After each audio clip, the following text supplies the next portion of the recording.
Record. All right, welcome everybody to Executive Offense. Last week we did a newsletter on mobile hacking, and we took about half the topics, and it was kind of an introduction and some resources I love about mobile hacking. And the reason we got into it was because I was on a mobile bounty for a little while, specifically an iOS bounty. And so I was just telling Joel that I had to get spun up with Frida really quickly again. And Frida was around when I stopped mobile testing, but it wasn't as ubiquitous as a mobile tool as it is now. And then, Joel is the host of a podcast called Critical Thinking, which is one of the best security podcasts that exists today, for sure. Um, and um, and he's also a mobile specialist. Joel, are you a mobile specialist in Android or Android and iOS? Mostly Android, but I do both. Yeah. Okay, cool, cool. And do you want to tell me just a little bit about like critical thinking and kind of how the show's been going and stuff like that? Yeah, absolutely. Yeah. So we started Critical Thinking about a year ago, a little bit longer than a year ago. And it's a bug bounty podcast by hackers for hackers. So me and my co-host Justin, aka Rhinerator, we're both bug bounty hackers. Justin does it full time, I do it part time. But our whole podcast is all about talking about bug bounty, all the intricacies of bug bounty, hacking, the do's and don'ts, talking to people who hack all the time, getting sort of that insight and that sort of researcher aspect and that sort of live hacking event conversation that we like to have. So yeah, that's kind of the podcast. Awesome. So it's critical thinking. Go check it out. And then you guys have a phenomenal Discord as well attached to the podcast, right? So, um, and your Discord has subscription services, which I kind of copied you guys. I launched subscription services this week actually for mine too.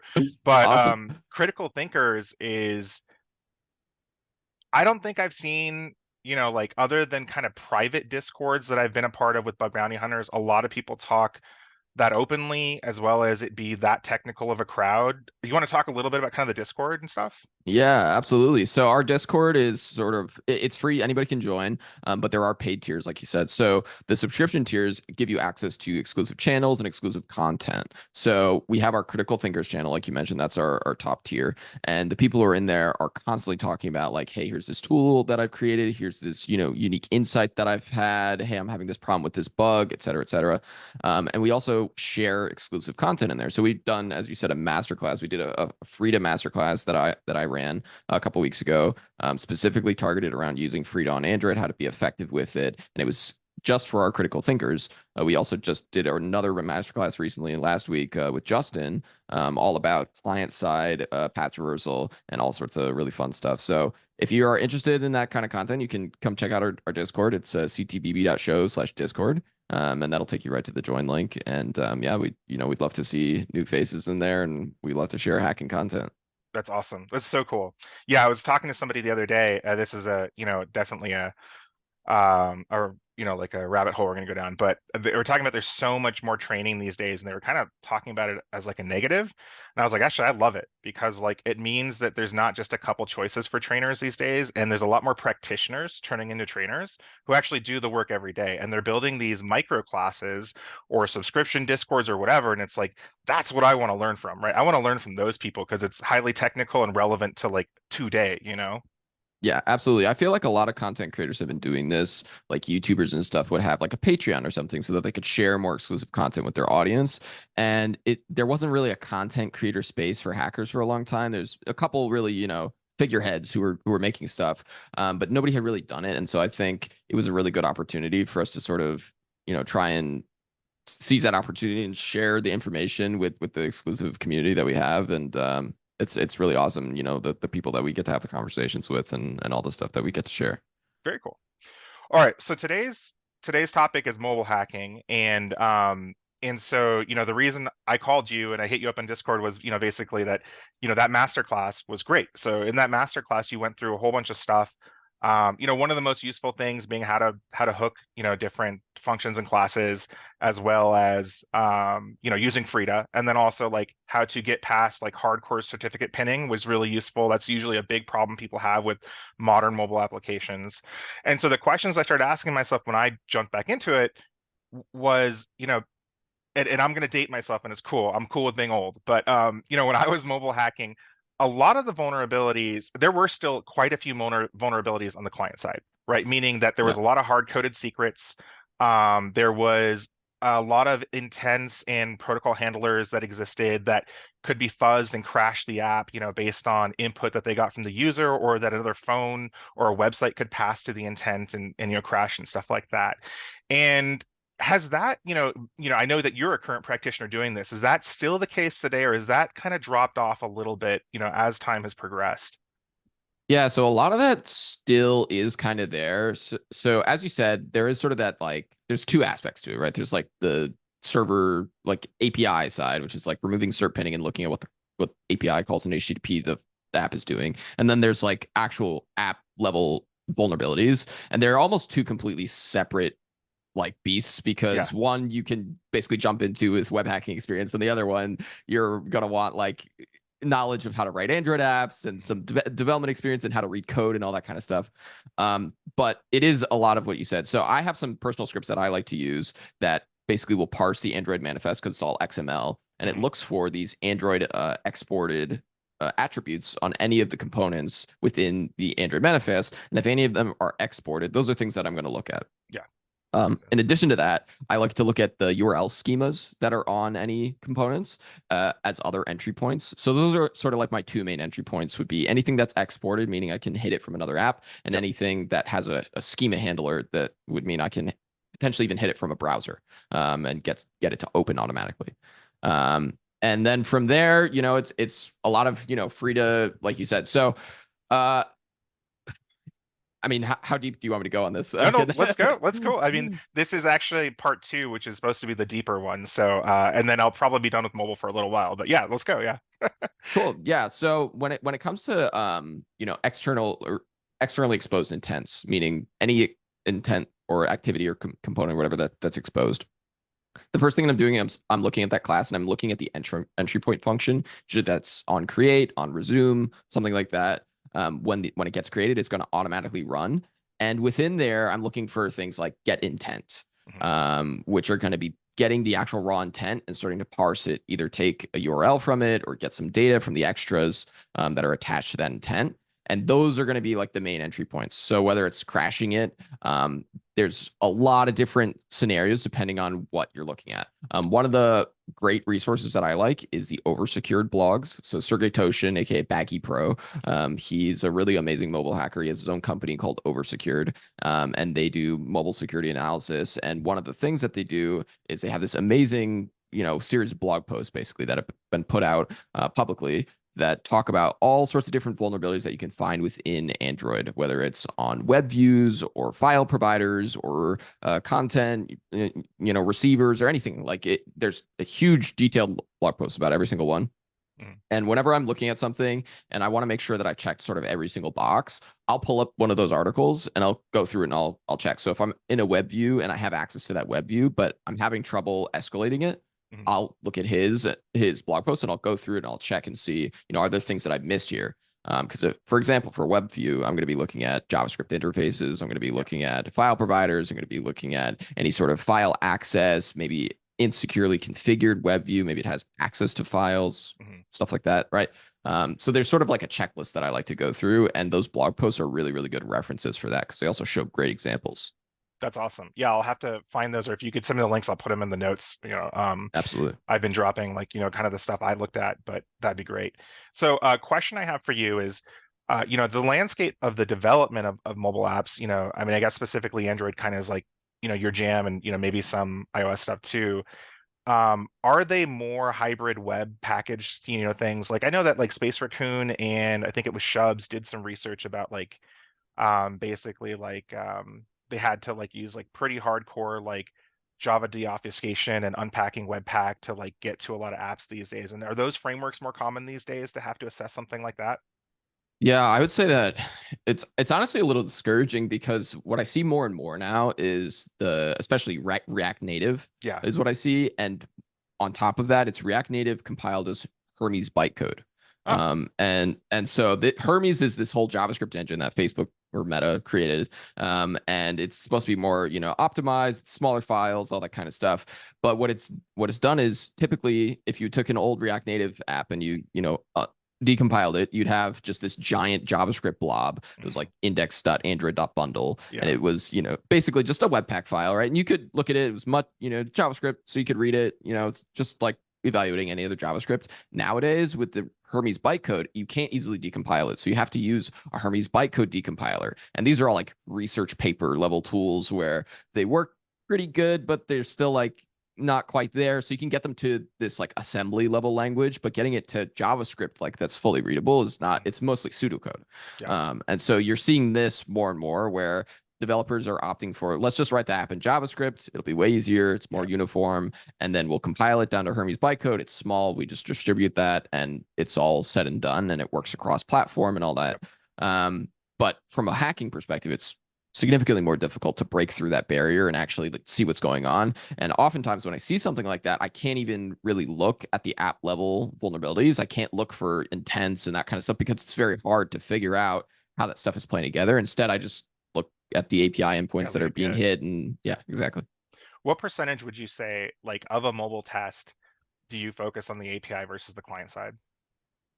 Depends on the app. So when I first get an app, I like to run, like I said, I have a script that Mhm. looks at the Android manifest, and I'll take a quick look at that. If I see a lot of stuff in there, Yeah. then I'll probably dive in and I'll see, is there any easy wins here? Maybe some low hanging fruit. Maybe there's something that looks fishy here. Got it. If not, then I'll kind of simultaneously install it on the emulator or on a physical device, and then I'll start proxying and seeing what endpoints I'm seeing. If I see something fishy in the endpoints, I'll go back to the code and I'll look and see where's that call coming from, where's this data coming from, all Mhm. that. Okay. So one of the things I was thinking about when I was writing the first newsletter was how often I mean, this was just a question to myself. I don't know if you have any insight on it, but how often do you think application level bugs that do lead to some kind of um, like, intent overflow or something like that end up being the first step in like a root or jailbreak these days? Yeah.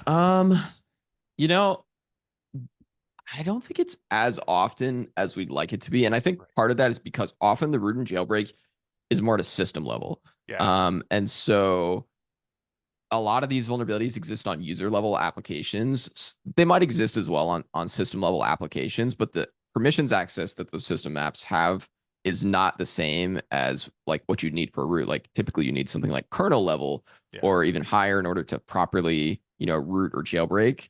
And so finding like a user land app that can do that can be difficult. I'm sure a lot of the principles, especially for iOS, like jailbreaking and stuff, are probably more similar.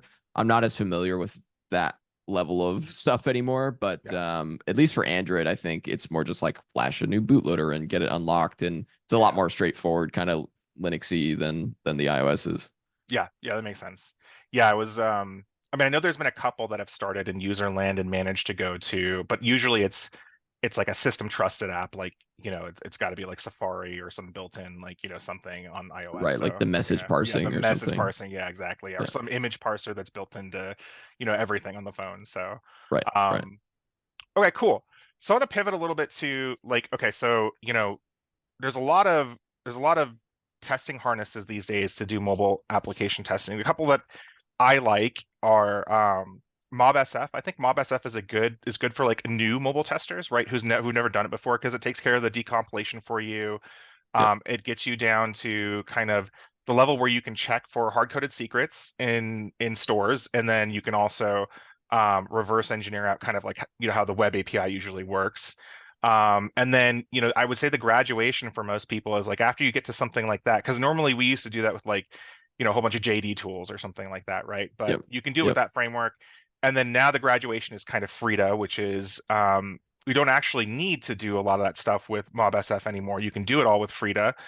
Yep. Um, then there's also in the mobile world too, something I'm going to talk about this week is things like Corellium, which we didn't Yep. have that back when I was testing, and it's No, freaking amazing. it's So really cool. And, and yeah, and if you like, I've known about Corellium, I think, since they launched, yeah, me too. and I Yeah, didn't realize how young of a company they were. I was digging a little bit recently, and I realized like they launched, I think, in like 2017 or something, like yeah, 2018. Like they're very, very new. yeah. And they've been doing like leaps and bounds in the It's industry. crazy. Yeah. Do And you want to give like the listeners just quick TLDR of what Corellium is real Yeah, quick? yeah, exactly. That's what I was about to do. So, Yeah. for those who aren't familiar, Corellium is basically like a web hosted iOS instance that you can interact Yeah. with. It's like pre-rooted. It has, proxying set up. It has Frida set up. It has all sorts of introspection and debugging tools already pre-set up, and it's very user friendly. You just like pay for a subscription. It's all in the cloud. And it's a very, very cool tool. I think for like iOS hacking especially, that is like one of the best routes. It can be so difficult to have like a reliable iOS setup nowadays, Yeah. with jailbreaks and stuff. Like my iOS testing device is running iOS 14 because that Yep. was the last one it's on. Now I'm having Yep. problems where Yeah. apps Apps require won't. iOS Yeah. 15, and Yep. I'm like, Yeah. well, I can't even decrypt this. I can't do anything, so I'm having to resort to other things. One nice thing that I have figured out recently is that there are ways to re-sign and install free to patched iOS apps on non-jailbroken iOS devices, and you can hook stuff with Yeah. Frida, and you can do SSL unpinning Yep. on a non-rooted or a Yes. non-jailbroken device. Yep. So if you pay for the Apple developer, certificate and stuff, Yep. it works. It's a little bit messy, but honestly, to be able to do that is super, super helpful. Yeah, Um, yeah, that's something I talked about last week was I remember when I was at HP and we were doing a lot of mobile testing, we used to send people out to GameStop to buy used iDevices, and yeah, we used to ask the GameStop managers, be like, "Hey, can we plug it in and see what version it's on?" And they were like, "Why? Like, why do you care?" And I'm like, "Because we want the old version so that we can like jailbreak it, and then we have a yeah, testing device." And then you always have to look for an iPad, right, so that it could run both iPhone and iPad, like specialty apps. And I just remember that being yeah, so much a headache too. I remember there was like 3 months where we couldn't test because all of our devices were still, like you said, on an old version of iOS, and most apps that we were getting from our customers were only meant for the new version of the operating yeah, system. So it was a pain. So now we have things like Corellium, which will always be on the newest version, comes pre-set up with all these tools. It is a for-pay tool, and then now you don't have to jailbreak, like you said. You can use Frida on an unjailbroken device, load dynamic hooks via an app that you can instrument through your developer certificate and the harness on Mac. So yeah, yeah, I think that's yeah. cool.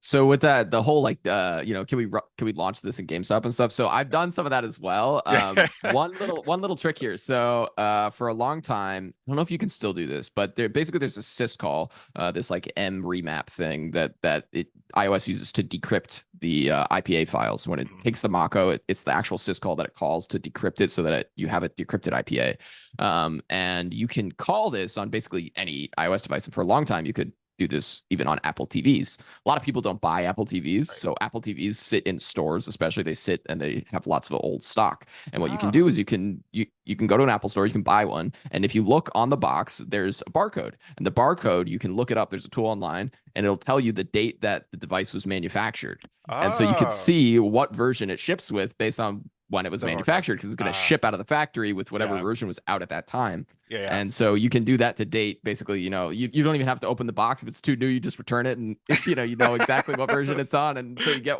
the one that you want. And I used to do that. I'd That's buy old awesome. Apple TVs and use that to decrypt. But I think they've changed some of it now, which is kind of unfortunate.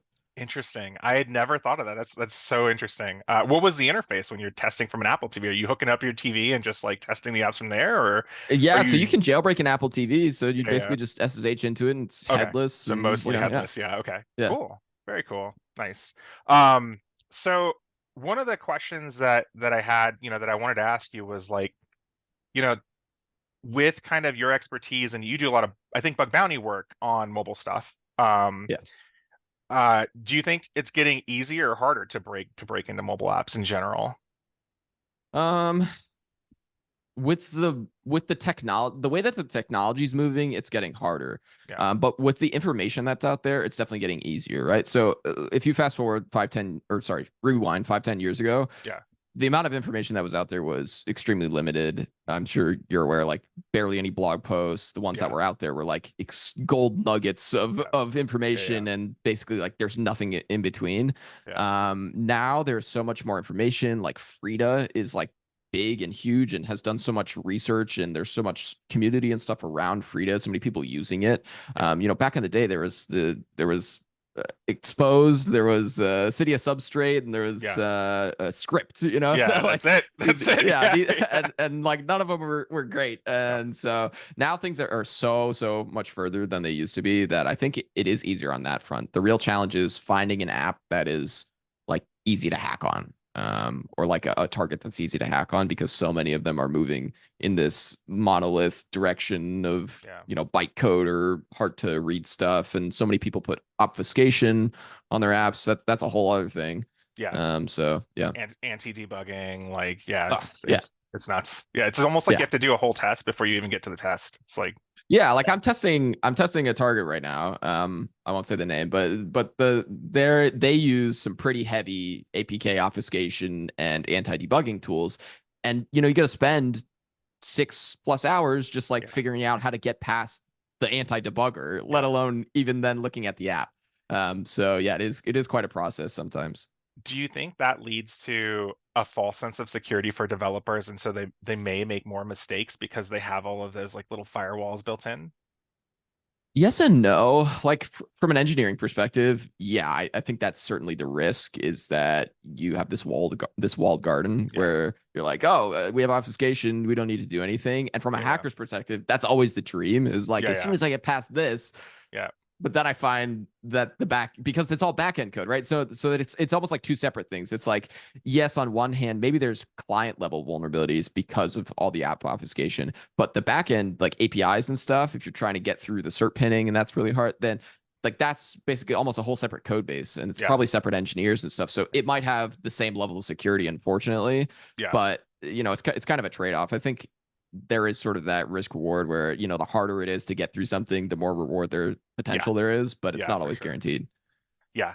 That's exactly, yeah, that's exactly right. So okay, so I guess we'll just finish it off because it's supposed to be a quick video, but Oh, um sorry. do you have a like no, it's all good. It's great actually. I might have a V3 where we come back because so many Cool. questions. But my last question is, do you have like a cool mobile hacking story, that you could obfuscate, obviously no client names, but something cool that happened that you really loved when you were doing a mobile test? Yeah, sure. So I had this instance. I think I could talk about this now. Because I've talked about it on the podcast. I had an instance with I won't say the target just in case. I had an instance with a large bug bounty program, and my buddy Fisher, he was we were talking after a live hacking Brilliant, event, and brilliant dude. I have this set up with him where he needs a US credit card, so I have a virtual credit card that I like give him the Ah, number for, I nice. let him use it, and like it's a set fixed amount, whatever. And so, he was doing that and he was like, here, I'll PayPal you for the amount I spent. He sends me a PayPal as a joke. He puts, like a template injection payload in there, $ double brackets, seven Yep. times seven. I see it in my email. I'm like, okay, that's Yeah. funny, whatever. I go Yeah. back to playing a video game. A couple hours later, I check my phone and I have a new notification from the app. I almost Uh, I almost leaked the, yeah, yeah, the no, target. yeah, yeah, And it says, you have a new payment from Fisher for 49. I'm like, what? oh, that's great. I'm like, whoa. And so like I freaked out. I like sent him a screenshot. I'm like, yo, this is crazy. This popped. And so we spent like the next, day or two basically digging into it. And it ended up being that it didn't live in the mobile, which was so weird, even though it surfaced itself through the mobile. But it was basically when you send push notifications, it would go to this backend service that had a template injection vulnerability in it.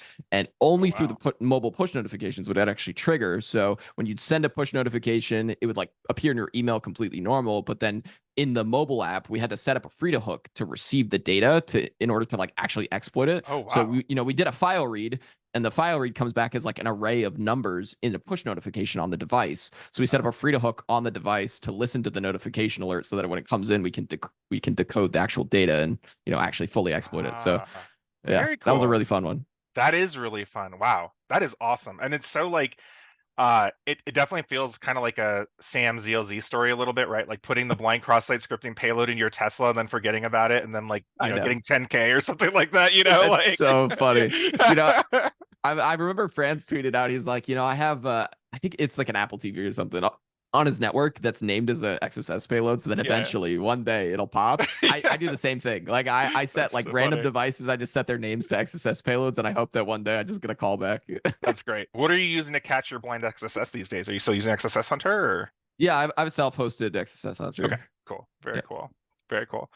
All right, man. Well, wonderful chat. Thanks for just doing like a quick thing. And if anybody doesn't know where to find you on the podcast, where can they find you just like on socials if they just want to reach out or something? Yeah, on Twitter I'm 0x Technogeek with a K, TEKNOGEEK, and everywhere else I'm Technogeek. Cool. Cool. Yep, All right, and the man. podcast, of course, CTBB.show. Yeah, Yep.